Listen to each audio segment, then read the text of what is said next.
नमस्कार। जब हम भारत के भव्य ऐतिहासिक स्थलों की बात करते हैं तो कर्नाटक के मैसूर शहर में स्थित मैसूर पैलेस का नाम स्वर्णिम अक्षरों में लिखा जाता है। यह सिर्फ एक महल नहीं बल्कि वास्तुकला, इतिहास और कला का एक अद्भुत संगम है।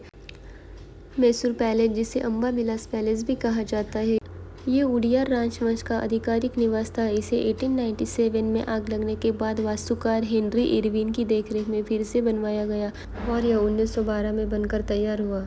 मैसूर पैलेस की सबसे खास बात इसकी अनूठी शैली है, जिसे इंडो सारासेनिक वास्तुकला कहा जाता है। यह शैली भारतीय और यूरोपीय शैलियों का एक शानदार मिश्रण है। पैलेस को इस तरह डिज़ाइन किया गया है कि यह दूरी से देखने पर भी किसी परिकथा का महल जैसा लगता है।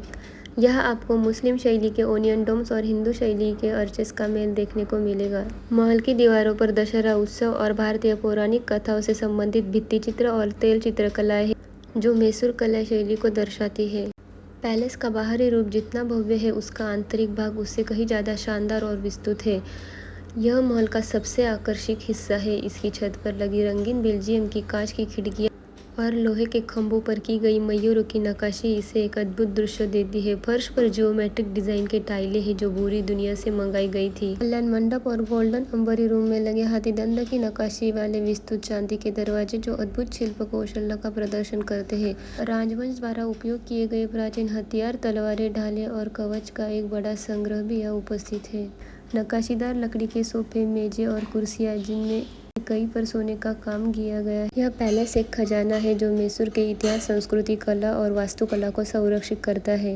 यह कमरा हाथी दांत की नक्काशी वाले चांदी के दरवाजों के लिए प्रसिद्ध है, जिसमें राजा हाथी के घोड़े में बैठकर सार्वजनिक प्रदर्शन करते थे। उड़ियर राजवंश के शासनकाल के दौरान ढाले गए प्राचीन सोने, चांदी, तांबे के सिक्कों का एक बड़ा दुर्लभ संग्रह भी यहाँ उपस्थित है। सोने और चांदी के बने विभिन्न धार्मिक और पूजा के बर्तन जो शाही परिवार द्वारा अनुष्ठानों में उपयोग किए जाते थे। शाही खजाने में वे वस्तुएं शामिल हैं जो केवल विशेष अवसरों पर, जैसे कि दशहरा के दौरान, प्रदर्शित की जाती है या वो अत्यंत सुरक्षा में रखी गई है। महाराजा और महारानी द्वारा पहने जाने वाले सदियों पुराने हीरे, रूबी, पन्ना और मोतियों से जड़े आभूषणों का एक विशाल संग्रह है। ऐतिहासिक महत्व के कई बड़े और दुर्लभ कीमती पत्थर भी यहाँ मौजूद है।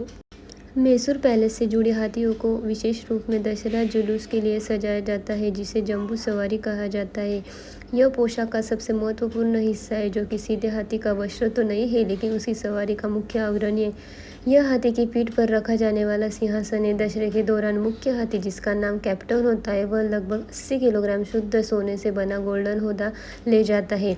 पहले इस होदे में मैसूर के महाराजा बैठते थे, लेकिन अब इसमें देवी चामुंडेश्वरी की मूर्ति को रखकर जुलूस निकाला जाता है। यह होदा की हाथी की पूरी सजावट का केंद्र बिंदु होता है। मैसूर के उड़ियर महाराजा कला, संगीत और वास्तुकला के महान संरक्षक थे। उनके दरबार में न केवल पारंपरिक भारतीय संगीतकार थे, बल्कि यूरोपीय शैली के सैन्य बैंड भी थे, जिन्हें महाराजा कृष्णराजा उड़ियर चतुर्थ के शासनकाल के दौरान बहुत प्रोत्साहन मिला। क्वीन अलेक्जेंड्रा और अन्य ब्रिटिश शाही परिवार की तस्वीरें मैसूर पैलेस में राजनीतिक आधुनिकता, कूटनीतिक सम्मान और उस समय की प्रचलित शाही सजावट शैली के मिश्रण के कारण लगाई गई थी। मैसूर पैलेस दुनिया में अपनी रात की लाइटिंग के लिए प्रसिद्ध है। इसे लगभग 1 लाख से अधिक छोटे बल्बों से सजाया गया है।